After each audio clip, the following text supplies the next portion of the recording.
नमस्कार, सादर प्रणाम। आज हम बात करने वाले हैं चुनाव आयोग पर आए दिन लगने वाले आरोपों के बारे में। उन आरोपों के बारे में जो चुनाव आयोग पर 2014 से लगातार लग रहे हैं। अभी तक तो विपक्ष ही चुनाव आयोग पर पक्षपात तथा हेराफेरी का आरोप लगाता था, लेकिन अब तो आम आदमी भी कहने लगा है कुछ तो गड़बड़ है। इसी गड़बड़ी की धारणा को समाप्त करने के लिए बुधवार को मुख्य चुनाव आयुक्त राजीव कुमार ने लोकसभा 2024 अटलस जारी करने के लिए आयोजित समारोह को संबोधित करते हुए कहा कि मतदान डाटा से जुड़ी प्रणाली पूरी तरह से मजबूत है, यानी उन्होंने सफाई दी। सीईसी का कहना था कि निर्वाचन आयोग के सॉफ्टवेयर में एक ऐसी सुरक्षा प्रणाली यानी कि रेड फ्लैग मौजूद है जो सुनिश्चित करती है कि कुछ भी गड़बड़ी नहीं हो सकती। लेकिन यहाँ फिर वही सवाल उठ रहा है कि 2014 से पहले कभी ऐसे आरोप क्यों नहीं लगे? क्यों चुनाव आयोग की निष्पक्षता पर उस समय विपक्ष के लोगों ने आरोप नहीं लगाए? इसका मतलब कहीं न कहीं तो दाल में काला है ही। ये भी सवाल उठता है कि चुनाव आयुक्तों की नियुक्ति की कमेटी से आखिर सुप्रीम कोर्ट के प्रधान न्यायाधीश को क्यों हटाया गया? पिछले कुछ महीनों से चुनाव आयोग पर जितने सवाल उठाए जा रहे हैं उतने शायद ही पहले कभी उठे होंगे। भले ही आयोग खुद को पारदर्शी और निष्पक्ष बताने में तनिक भी देर नहीं लगाता है, लेकिन जिस तरह से गंभीर आरोप विपक्ष द्वारा लगातार लगाया जा रहा है और अदालत जिस तरह का रुख दिखा रही है, उससे तो लगता यही है कि दाल में कुछ न कुछ काला है। इलेक्शन कमीशन से हम आंकड़े चाहते हैं। महाराष्ट्र में लोकसभा में और विधानसभा में 1 करोड़ वोटर का फर्क है। 1 करोड़ लोगों ने विधानसभा में वोट दिया और लोकसभा में वोट नहीं दिया था।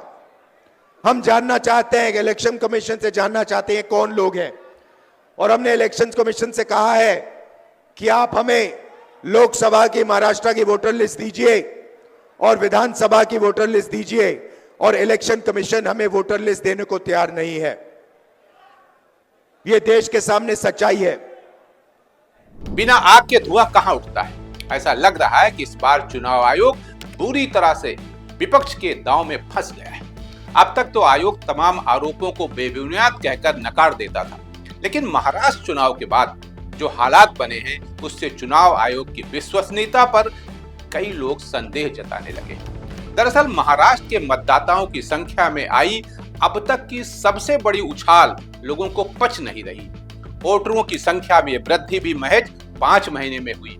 शायद इसलिए पहली बार चुनाव आयोग विपक्ष की तथ्यपरक और आंकड़ों सहित उपलब्ध कराई गई शिकायत पर मौन दिखता है। मंगलवार को सुप्रीम कोर्ट ने भी चुनाव आयोग को यह सुनिश्चित करने को कहा कि ईवीएम के सत्यापन के दौरान उससे मतदान डेटा न डिलीट किया जाए। ऐसा गैर सरकारी संस्था एडीआर द्वारा दायर की गई याचिका के संदर्भ में कहा गया है। समाजवादी पार्टी के नेता अखिलेश यादव ने भी कड़े शब्दों में चुनाव आयोग को घेरा। में जो आरोप लग रहे हैं चुनाव को लेकर ये बीजेपी का चुनाव लड़ने का तरीका है। चुनाव आयोग मर गया है। सफेद कपड़ा जो होता है वो हमें भेंट करना पड़ेगा। इन सब को देखकर कुछ लोग चुनाव आयोग की भूमिका पर स्वाभाविक संदेह कर रहे हैं। हालांकि प्रतिपक्ष के नेता राहुल गांधी के आरोप तो और भी गंभीर हैं। उन्होंने कहा है कि 2019 से 2024 के दौरान महाराष्ट्र में 32 लाख मतदाता जोड़े गए, जबकि 2024 के लोकसभा और विधानसभा चुनाव के दौरान करीब 39 लाख नए मतदाता जुड़े। Very interesting point. Why were there more registered voters in Maharashtra than the entire voting population of Maharashtra? According to the government, the population of Maharashtra is 9.54 crores. According to the Election Commission, there are more voters in Maharashtra than there are people in Maharashtra. Now, this is an obvious anomaly, right?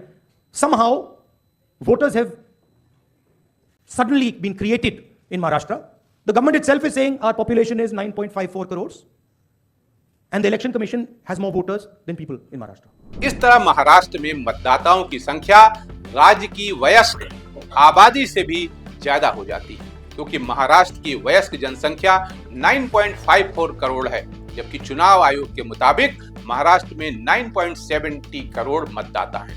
अब इसका जवाब तो चुनाव आयोग ही देगा कि कैसे राज्य में मतदाताओं की संख्या वोट डालने की उम्र वाली आबादी से अधिक हो गई। मगर इस पूरे मसले का एक पक्ष ये भी है कि भारत की चुनाव प्रक्रिया पर उठ रहे ऐसे सवाल भारतीय लोकतंत्र के लिए ठीक नहीं माने जाएंगे, क्योंकि यहाँ के लोकतंत्र को न सिर्फ जीवंत माना जाता है बल्कि पूरी दुनिया में से काफी सम्मान की नजरों से देखा जाता है। इसलिए चुनाव आयोग को उसकी सत्यनिष्ठा पर जो प्रश्न चिन्ह लग रहा है उससे बचना चाहिए और अपनी स्थिति को स्पष्ट करना चाहिए। आज के लिए इतना ही। नमस्कार।